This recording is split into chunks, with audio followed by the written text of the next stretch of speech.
Prince was a creativity machine.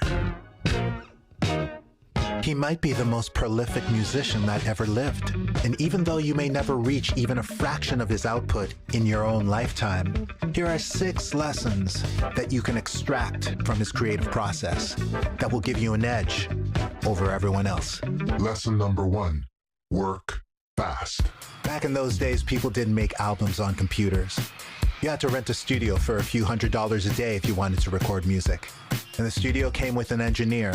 In Prince's case, God help that poor engineer. If you did anything that slowed Prince down, you were out of there. That's why Prince preferred working with women in the studio. They worked with 0 friction. And 0 friction equals speed. He'd come in and I'd hand him the bass and he'd play the bass. And he'd put that down and then he'd either go to the keys or he'd pick up the guitar. Susan Rogers witnessed him making a song a day for 5 years. Songs like Kiss and Sign of the Times. He'd play all the parts, sing his lead vocals, sing his backing vocals, add the final stuff. I'd be mixing it as the song was coming together. And usually a day later, it would be done. We could do, and we did do, an album in a week. And all he had when he came in was lyrics that he had jotted down in his hotel room. He came in with stationery from Le Parc with the lyrics on it. And he would emerge with a fully written, fully recorded, and fully mixed song by the end of it. He jump on the keyboards, you know, guitar. It was just funky, you know. It's like, man, it's like, how do you come up with this? Plays all the instruments on it. He played everything, and he mixed it, too. And he mixed it. In one day. Jesus. Everything was basically one take. Prince was in constant flow. He was like a funnel. It was as if somebody was pouring these songs into him, and they would just continue to come out the other end. He raised the bar for how fast you could create a hit song. I've spoken with some of his engineers who worked with him later in his career as well, and we all say the same thing. You know, after Prince, you try to not feel disdain for a person who needs to take all day to do a guitar part. You're thinking, why do you have a record deal? The other woman engineer that worked with Prince was Peggy McCreary.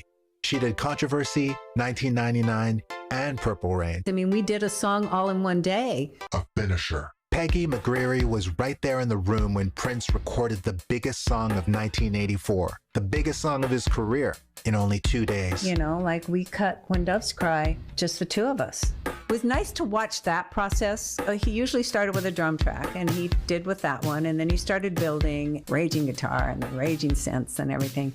It seemed so overproduced to me. It was the last night we were mixing it. As the night went on, things started coming out. And he kind of unproduced it, if you can possibly do that. And then the last thing he did is he punched that bass out, and he smiled at me and he said, "Ain't nobody gonna believe I do this." And he did. He stuck with one idea while it was burning hot until it was finished. But how do you do that? How do you develop that kind of tenacity? Well, you'll need to internalize and live by this next lesson. Lesson number 3. Stop trying to be a perfectionist. Do you remember they used to spend a week on a fucking snare sound? It's like, give me a break. And I literally had 5 minutes to get a drum sound. He taught me another side. You know, that little picky, cocained out shit doesn't matter. If it's a good song, you get it down, it's a good song. Don't overthink things. Keep it moving. In the overproduced 80s, this was unheard of. In that era, everybody was kind of doing the sterile music where you do 20 takes of one thing, and he didn't work like that. A lot of times he would take the first take, even though there were maybe mistakes. You go, oh, I know I can do it better. Let me perfect it. He said, no, he wants the feeling. There was something about the first emotion that he wanted, and he'd mix into it, and you go, oh. Prince knew that leaving the mistakes in was also leaving the emotions in. He himself could not have functioned if he'd been obsessing over every little detail. His work was gesture sketches. His music would come out like a sneeze. It was just bam, bam, bam, bam. I've known anyone who had a stronger work ethic. If he wasn't on a date and he wasn't on a business call, he was making music. And we made music every day. I was his full-time employee, so if we were not on tour, we did rehearsals during the day, and then we recorded at night. If we were on tour, this guy would play a 4-hour sound check often. Not a 15-minute sound check like most rock stars do. He'd get on stage for 4 hours just because, you know, it's a stage and there's instruments and there's a PA, so why not just get up there and play? Play for hours, take the mandatory dinner break while they have doors, the audience comes in, and this is like in a, 14,000 seat arena, play a 2.5-hour show, and then he'd get off the stage close to midnight, and now it's time for the night to begin. We would go to a recording studio and we would record all night until the last possible minute when we had to get on a plane or on a bus. You sleep on the plane, you sleep on the bus, you get to the next city, you get on stage and you start sound check all over again. That's what we did. That was normal life. If you're awake, you're making music. That's how you have to start thinking about life if you want to be a creativity machine. If he was awake, Prince was recording. I've never known anyone else who works like that. You're right. I don't think there's anyone as prolific as Prince in terms of just music creation. Yeah, he had an output like some Mozart type shit, You start to understand that using your gift as often as possible is your responsibility, especially if you have something valuable to say. That's when you possessed, you know what I'm saying? You possessed with a mission from the universe, You ever see the bed in here? Oh, yes. Now, I wasn't working during that time. But you did see it. It was elaborate. It was like really fancy coverings. It might have been brass. I can't remember. It was a bed with purple sheets. Craig had to go out every Friday and get new sheets, purple sheets. It was once a week. That was his duty as a studio manager, to go get Prince the purple sheets. Purple sheets in 1984. But the most important lesson you can learn from Prince, something that is particular to only him in the history of rock and roll. Lesson number 6.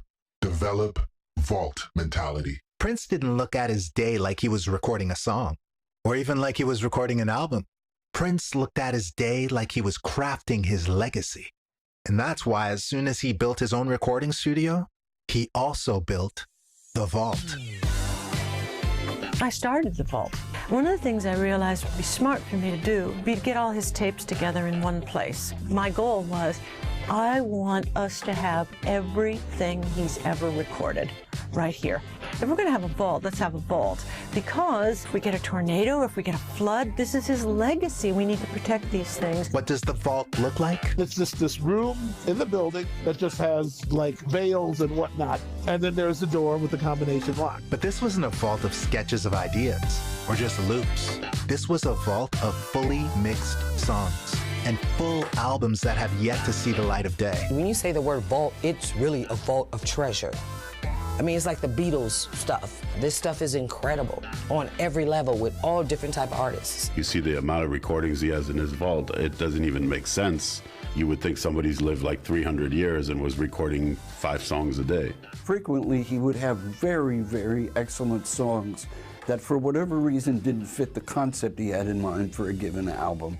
So that song would fall to the wayside. The amount of time that I spent in the studio with him, probably only about 5 or 10% of it was ever released. And how many songs are in that vault? Ooh, when I was there, I say about 2,000 songs. Do you think we're ever going to get to hear everything that's in the vault? No. Why? Because he won't put it out? No, because I think if you could, you would probably be, you'd probably be sitting there for 10 years.